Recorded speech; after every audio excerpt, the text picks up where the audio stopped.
Bismillahirrahmanirrahim. Alhamdulillah wassalatu wassalamu ala Rasulillah wa ala alihi wa sahbihi wa man ba'd. Jemaah sekalian yang dimuliakan oleh Allah Azza wa Jalla, kita melanjutkan kembali pembahasan kitab Ushulus Sunnah karya Imam Ahmad bin Hanbal, Imam Ahlus Sunnah wal Jamaah rahimahullahu ta'ala. Dan kita sampai kepada pembahasan poin yang keenam dalam kitab ini, yaitu tarkul mira'i wal jidal wal khusumati fid din, meninggalkan perdebatan, meninggalkan pertentangan dan perdebatan di dalam agama. Dan apa yang membedakan dengan pembahasan sebelumnya? Pembahasan sebelumnya meskipun disebutkan tarkul khusumat wal julusi ma'a ahlil ahwa, meninggalkan perselisihan atau perdebatan dengan ahlul bid'ah, maka pembahasan kita sekarang ini adalah lebih umum, bukan hanya perdebatan menghadapi ahlul bid'ah, tetapi perdebatan dalam agama ini secara umum, meskipun dengan sesama ahlu sunnah. Dan yang dimaksudkan perdebatan yang dilarang adalah ketika seseorang melakukan perdebatan dengan tujuan bukan untuk mencari kebenaran, akan tetapi untuk mencari pembenaran. Ini berbahaya, karena ketika seseorang berdebat untuk mencari pembenaran, mencari menang, maka tidak lagi yang difikirkan apakah ada kebenaran pada pihak lawan ataukah yang berdebat dengannya, tetapi bagaimana cara menjatuhkan dengan cara apapun, yang penting menang. Nah, inilah yang dilarang di dalam agama ini. Disebutkan di antara firman Allah Azza wa Jalla yang menyebutkan sifat orang-orang yang suka berdebat dalam masalah agama. Allah berfirman, wala takunu minal musyrikin. Jangan kalian itu menjadi orang-orang minal musyrikin, termasuk orang-orang musyrikin, golongan orang-orang yang musyrikin. Minal ladzina farraqu dinahum, yaitu orang-orang yang mereka berpecah belah dalam agama mereka. Perpecahan di dalam agama mereka, agama kaum musyrikin. Mereka kaum musyrikin, orang-orang yang suka berdebat dalam masalah keyakinan mereka. Nah, ini yang dilakukan, disebutkan oleh Allah dalam Al-Quran. Wa kanu syi'a, dan mereka itu berkelompok-kelompok. Nah, disinilah keadaan yang disebutkan oleh Allah Azza wa Jalla tentang kaum musyrikin. Mereka sifatnya adalah berkelompok, dan masing-masing kelompok membanggakan kelompoknya. Dan disinilah merupakan sumber terjadinya perdebatan. Perdebatan ketika yang dibela adalah kelompoknya, maka yang penting menang. Entah benar, entah salah.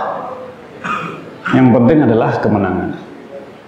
Hingga ada yang sampai mengatakan dengan kaidah yang digunakan, ini mau salah ataukah benar, yang penting adalah apa? Yang penting adalah menang kelompoknya. Nah, ini berbahaya. Nah, disebutkan di dalam Al-Quran, Allah Azza wa Jalla berfirman, "Wa ma yujadilu fi ayatillah, tidaklah mendebat atau melakukan perdebatan terhadap ayat-ayat Allah, illal ladzina kafaru, melainkan orang-orang kafir. Tidaklah orang yang mendebat ayat Allah, berdebat tentang ayat-ayat Allah, melainkan orang-orang yang kafir. Ini sifatnya mereka memang mempunyai karakter suka dengan perdebatan dalam agama mereka. Ini kebiasaan. Disebutkan Allah Subhanahu wa taala dalam Al-Qur'an, ma darabuhu laka illa jadala.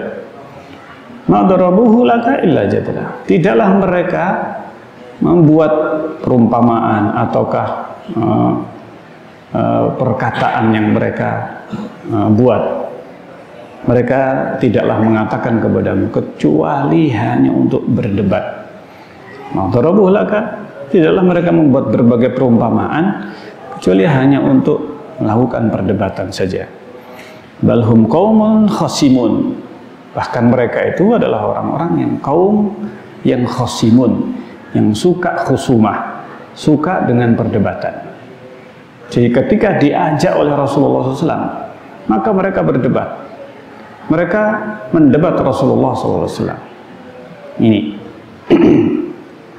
Demikian juga dalam hadis Rasulullah SAW, beliau bersabda, ma dhalla qaumun ba'da huda, tidaklah suatu kaum itu tersesat setelah mereka mendapatkan petunjuk, kanu alaihi, yang mereka sebelumnya sudah dapatkan, illa utul jadal, melainkan ketika mereka diberi, mereka melakukan perdebatan. Nah, ini ketika mereka melakukan perdebatan.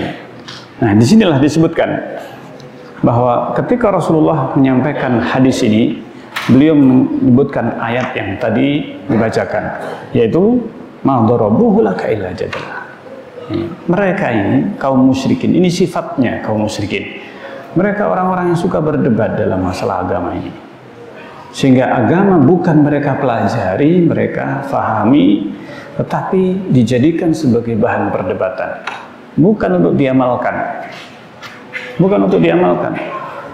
Sehingga ini yang membedakan antara seorang yang mukmin dengan orang yang hanya menginginkan kemenangan.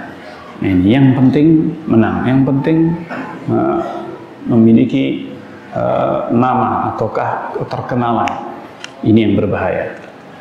Nah, disebutkan dalam hadis, abghadur rijali ilallah al-aladul khasim. Orang yang paling dibenci oleh Allah adalah orang yang suka mendebat, orang yang suka berdebat. Setiap disampaikan ayat atau hadis, maka yang ada di kepalanya bagaimana membantah, bagaimana mendebat. Bahkan sebagian di antara orang yang memiliki sifat demikian, pokoknya dia akan mencari sesuatu celah, apapun yang disampaikan, maka ada celah untuk didebat.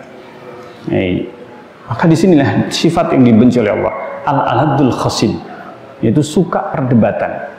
Ini orang yang paling dibenci oleh Allah Azza wa Jalla. Orang yang paling dibenci oleh Allah Azza wa Jalla, orang yang memiliki sifat al-aladul khasim. Apabila berdebat maka dia harus menang, tidak mau kalah. Nah, ini meskipun salah, tidak mau kalah. Maka kalau ada orang yang memiliki sifat seperti ini ditinggalkan. Nah, ini ketika ada orang yang sifatnya seperti itu, sudah tidak usah dilayani. Kalau mencari perdebatan, maka tidak mau kalah. Ketika berdebat tidak mau kalah. Di dalam hadis, di dalam athar disebutkan bahwa Umar bin Abdul Aziz, beliau mengatakan, man ja'ala dinahu gharadan lil khusumati aksara tanaqul. Barang siapa yang menjadikan agamanya itu sasaran untuk perdebatan, maka dia akan banyak berpindah. Maksudnya dia itu berpindah dari satu keyakinan kepada keyakinan yang lain. Ini orang yang suka berdebat, maka ini orang yang akan memiliki sifat goyah dalam keimanan dan dalam keyakinannya. Dia tidak akan kokoh dengan pendiriannya. Maka demikianlah, orang yang suka berdebat, kita akan melihat atau menyaksikan orang itu paling mudah berubah. Paling mudah berubah, hari ini bilang A, besok bilang B, lusa bilang C. Nanti bahkan mungkin beberapa jam sudah berubah. Ini yang terjadi pada orang yang seperti ini sifatnya, sehingga tidak mempunyai kekokohan dalam keyakinannya. Disebutkan Al-Hasan pernah ketika suatu saat datang kepada beliau seseorang yang ingin berdebat, ingin mendebat beliau atau menantangnya. Ketika itu Hasan berkata, amma ana faqad absartu dini. Orang ini suka berdebat atau mengajak perdebatan. Disebutkan bahwa orang tersebut ini salah satu di antara yang memiliki pemahaman yang menyimpang. Ketika itu ingin berdebat dengan Hasan al-Basri rahimahullah ta'ala, maka Hasan menjawab, Hasan al-Basri menjawab, amma ana, adapun saya, faqad absartu dini, saya sudah faham dengan agama saya, hanya sudah yakin dengan keyakinan yang sudah selama ini beliau yakini, beliau fahami. Fa in kunta adlalta dinak faltamis, kalau engkau kehilangan agamamu, cari dulu agamamu, cari dulu keyakinanmu. Tidak usah berdebat, tidak usah berdebat dengan alasan mencari kebenaran. Saya sudah dapat agama saya, kalau mau diberitahu saja Hasan al-Basri, saya kasih tahu ini agama saya, sudah. Kalau masih mencari perdebatan, cari dulu tempat lain. Tidak usah ngajak berdebat. Masya Allah, ini sikap Hasan al-Basri rahimahullah ta'ala. Kemudian disebutkan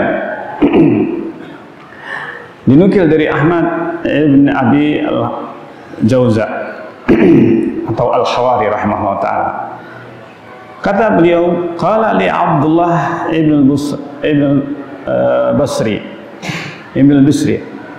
Abdullah bin Bisri berkata kepadaku, dan ini termasuk di antara orang yang memiliki sifat khusyuk, laisa sunnah indana. Ini beliau dengan tegas mengatakan, bukanlah sunnah ini di sisi kami, antarudda ala ahlil ahwa, bukanlah sunnah itu engkau membantah ahlul ahwa, bukan bantah berbantah. Sunnah itu bukanlah engkau kemudian membantah ahlul ahwa, walakinna sunnata indana, tetapi sunnah di sisi kami, alla nukallima ahadan minhum, justru adalah tidak mendebat, tidak berbicara dengan seorang pun di antara mereka, di antara ahlul bid'ah. Jadi sunnah itu bukan kemudian mendebat ahlul bid'ah. Ahlul sunnah bukan orang yang suka mendebat ahlul bid'ah, bukan. Tapi sunnah atau ahlul sunnah adalah orang yang meninggalkan duduk berbicara dengan seorang di antara mereka, ahlul bid'ah ini. Ini perkataan yang menunjukkan bagaimana ketegasan dan kekuatan i'tiqad para ulama. Mereka tidak melayani perdebatan, apalagi menantang perdebatan dengan ahlul bid'ah. Kemudian disebutkan dari Hambal bin Ishaq. Hambal murid Imam Ahmad, Imam Ahmad bin Hambal.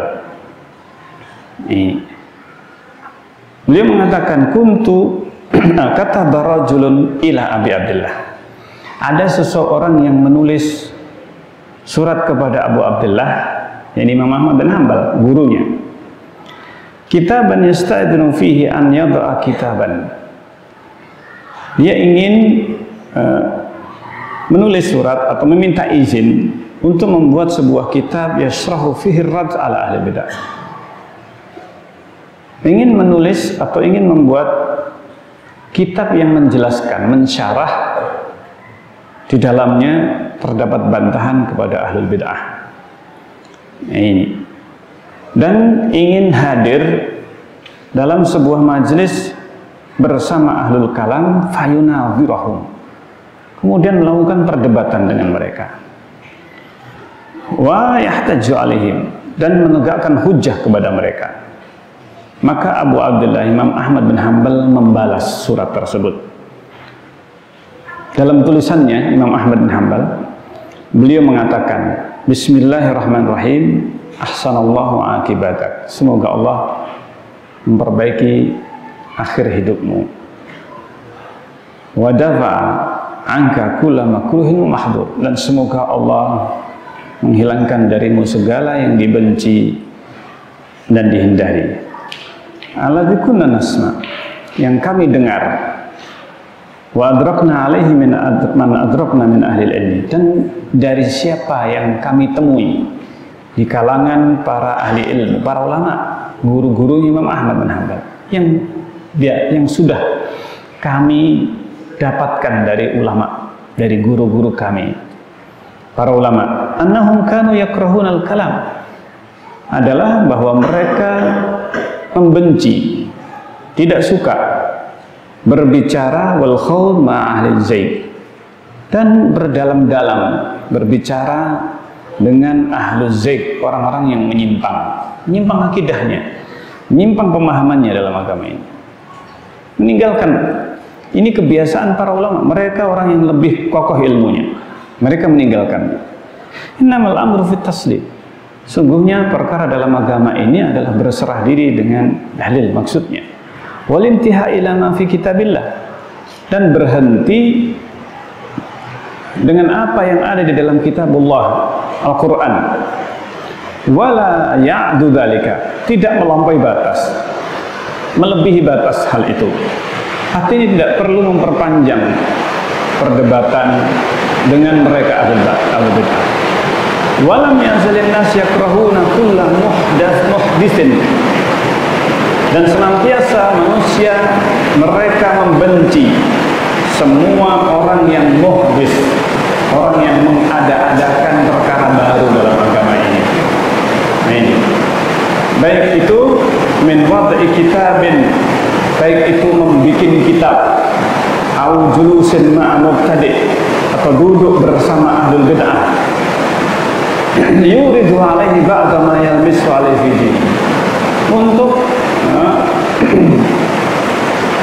membantah atau mendebat sebagian yang tersamarkan dalam agama mereka. Fassalamatu insyaallah bitarkil jalasah, sehingga justru keselamatan adalah meninggalkan mereka, meninggalkan duduk bersama mereka, wal khawd ma'ahum fi bid'ahihim wa dhalalihim, dan berdalam-dalam, artinya membicarakan bersama mereka dalam kebid'ahan dan kesesatan mereka. Kalau ya takil, hendaknya engkau bertakwa kepada Allah, dan hendaknya bersabar, hendaknya sabar, hendaknya dia melakukan yang bermanfaat esok hari, bermanfaat untuk nanti, berupa amal soleh yang dia bisa lakukan untuk dirinya sendiri, wala yakunu man yahlisu amran, dan bukan termasuk orang yang yuhdisu amran, termasuk mengada-adakan perkara baru. Fa idza huwa kharaja minhu arada al-hujjah lahu fayaj'al nafsahu muhal fihi. Maka apabila dia itu keluar darinya ingin hujjah, ingin menegakkan hujjah, maka hendaknya dia membawa dirinya al-muhal fihi wa tabal hujjah lima kharaja minhu bihaqqil Allah. Hendaknya dia itu membawa dirinya sendiri dan membawa hujjah dengan apa yang dia bisa keluar darinya. Jangan sampai dia itu suka berdebat dengan orang lain atau orang yang tidak memiliki pemahaman yang benar. Kenapa? Karena dia itu berusaha untuk membela dengan benar ataukah dengan salah. Ini ahli batil. liyuzayyina bihi bid'atahu wa ma'ahdath, untuk menghiasi bid'ahnya, menghiasi kebid'ahannya. Wa asyaddu dzalika an yakuna waduhu fi kitabin fa'akhadha anhu, dan yang lebih parah dari itu adalah ketika dia meletakkan di dalam kitabnya lalu kemudian dia mengambilnya, bahwa yuridu an yuzayyina dzalika bil haqqi wal batil, dia menghiasi kebid'ahannya itu dengan benar ataukah dengan kebatilan. Wa in mudi'ala al-haqqu fi ghairihi, meskipun kebenaran ada pada orang lain. Nas'alullah taufiq. Semoga kita memohon kepada Allah taufik untuk kami dan untukmu dan untuk seluruh kaum muslimin. Assalamualaikum. Ini jawaban Imam Ahmad bin Hanbal ini kepada orang yang ingin membuat kitab dalam rangka mendebat ahlul bid'ah dan kemudian duduk mendebat dengan mereka. Ini nasihatnya. Maka dikatakan di sini yang menunjukkan bahwa pengingkaran terhadap kebid'ahan ini luar biasa. Imam Ahmad bin Hanbal, Imam Ahmad bin Hanbal demikian kuatnya, demikian nasihat beliau terhadap orang yang ingin berdebat dengan ahlul ahwa. Nah, disebutkan bahwa para ulama setelah Imam Ahmad bin Hanbal, mereka memperinci hukum membuat kitab bantahan kepada ahlul bid'ah. Maka para ulama setelah Imam Ahmad bin Hanbal, mereka membolehkan kitab yang ditulis untuk membantah ahlul bid'ah dengan catatan atau dengan syarat bahwa bantahan tersebut betul-betul bisa menuntaskan ataukah bisa menjawab seluruh syubhat yang digunakan oleh ahlul ahwa wal bid'ah. Adapun perdebatan, maka perdebatan ini tidak dilakukan kecuali apabila dalam kondisi yang terpaksa. Dalam kondisi yang terpaksa. Sehingga tidak dilakukan sebagai sebuah permulaan. Artinya yang memulai perdebatan adalah ahlu sunnah.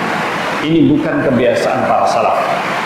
Tetapi tidak menerima, melayani tantangan ahlul ahwa wal bid'ah kecuali apabila terdapat maslahat yang rajih. Misalnya ketika penguasa mengharuskan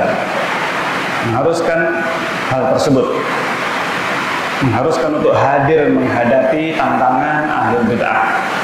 Apabila orang yang berdebat dari kalangan ahlu sunnah memiliki kemampuan yang betul-betul bisa menjamin bahwa dengan perdebatan itu bisa menegakkan kebenaran. Karena itulah para ulama mereka berhati-hati di dalam berdebat. Tidak setiap perdebatan dilayani. Maka Imam Ahmad pun juga demikian. Nah, Imam Ahmad sebenarnya awalnya tidak mau mendebat, tidak mau melayani perdebatan. Tetapi karena beliau dipaksa oleh penguasa pada waktu itu, maka beliau dengan terpaksa menerima dan di hadapan penguasa, menghadapi ahlul bid'ah yang mereka sebenarnya sudah dekat dengan penguasa, tetapi justru dengan perdebatan yang terjadi antara Imam Ahmad bin Hanbal rahimahullah dengan ahlul bid'ah di hadapan penguasa, maka kedekatan penguasa dengan mereka, dengan ahlul bid'ah pada saat melihat hujah yang disampaikan Imam Ahmad dan demikian juga para ulama yang ada pada waktu itu, hingga akhirnya berakhir permasalahan ataukah fitnah yang terjadi itu setelah terjadi beberapa kali perdebatan yang diadakan oleh penguasa, di mana penguasa pada saat sebelum terjadi mereka demikian kokohnya dan demikian kuatnya dalam memegang prinsip ataukah ajaran yang disampaikan oleh ahli bid'ah yang dekat dengan mereka, hingga akhirnya Imam Ahmad bin Hanbal Demikian juga sebagian ulama diabadikan perdebatan mereka ini dalam sejarah, dalam kitab, hingga akhirnya kaum Mu'tazilah justru jatuh. Hujah-hujah mereka justru ketika mereka menantang dan memiliki kekuatan hubungan dengan penguasa. Justru setelah itu Imam Ahmad bin Hanbal dan para ulama yang sejaman dengannya terbebas. Terbebas. Masya Allah. Dan ini hikmahnya. Hikmahnya ketika mereka tidak melayani perdebatan kecuali apabila terpaksa, yaitu ketika di hadapan penguasa. Masya Allah. Ini yang bisa kita bahas dalam kesempatan kita kali ini, dan semoga bermanfaat apa yang kita bacakan, dan kita akan lanjutkan dalam kesempatan yang berikutnya bismillah ta'ala. Kita akhiri subhanakallahumma rabbana bihamdik asyhadu an la ilaha illa anta astaghfiruka wa atubu ilaik. Assalamualaikum warahmatullahi wabarakatuh.